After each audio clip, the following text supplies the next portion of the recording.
Eto, syempre, meron na ring may Lelkin. Yes. Ayan, ate. Pagkatapos nito ako magtatanong sa'yo. Bawal tayo. Sasagutin ko yung tanong mo, pero sasagutin mo rin tanong ko. Hindi ganun. Maraming salamat po.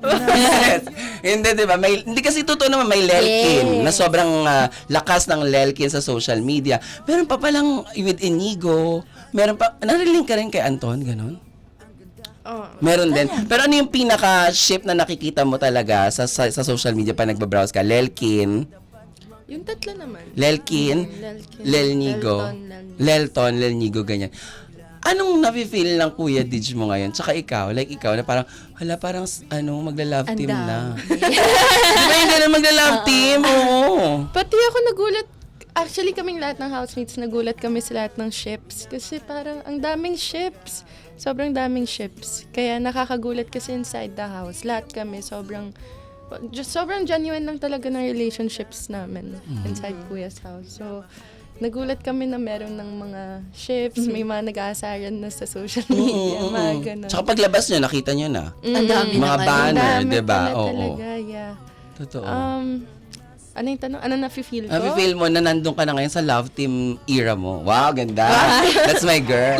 Love team ear. Yes, love team era. Kahit sa Boracay Tech, hindi mo kami paghihiwalay.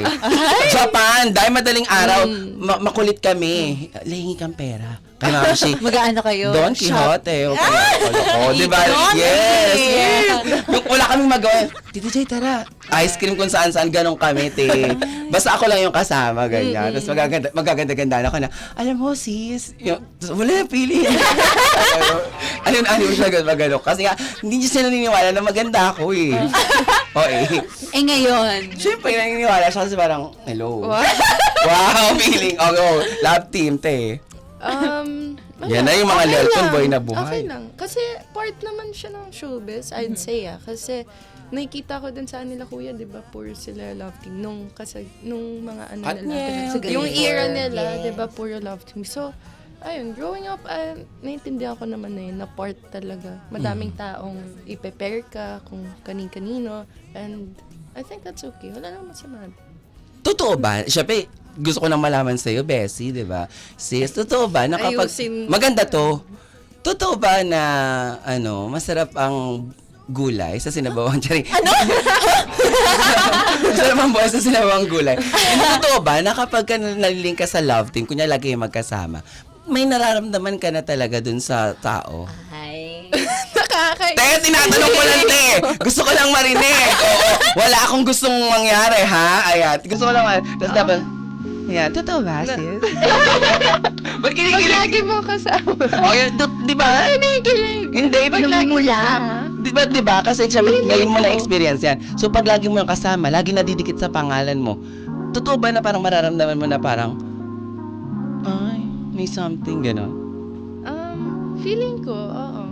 Kasi, diba, hindi ba scientifically proven yun? I don't know pero Sorry. Proximity. hindi ko sure if scientifically proven, pero when you see that person every day, tapos kasama mo siya every day, sabay kayo kumain, nagtrabaho, imposible namang, Hindi ka ma-in-love.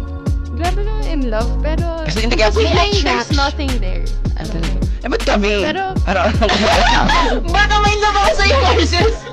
Ba't kami? Sorry. Ewan ko. Totoo. So, kayo May possibility. Ay, alam mo, te, nung si Joaquin, nung tinanong ko sa kanya yung mga ganyang bagay, pinagtanggol ka niya na. Sabi niya, The bashing. Lela doesn't deserve, ano ba? All the Ikaw nga, bashing. ikaw nga. Lala doesn't deserve all the bashing.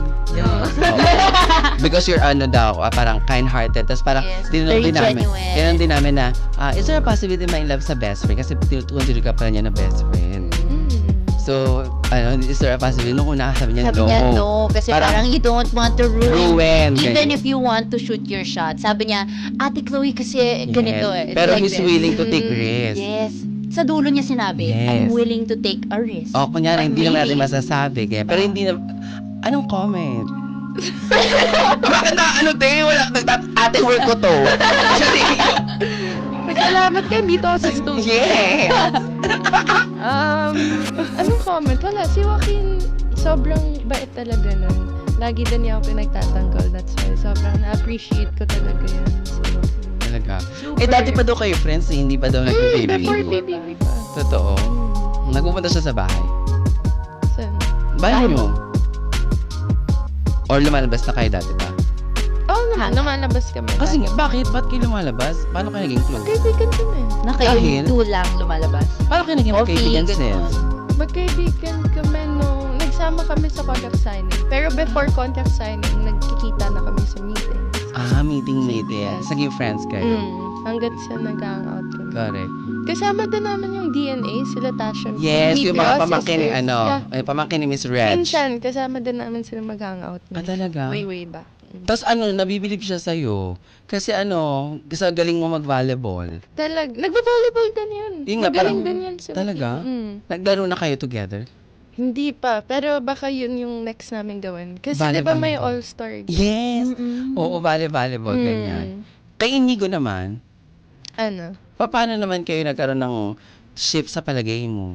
Chemistry. Di ba kasi sabi niya, hindi naman daw alam ng mga tao sa loob ng bahay ni Kuya Kung sino yung na yung simpleng pag-uusap pala nila, No. nagiging malaking factor sa napapanood.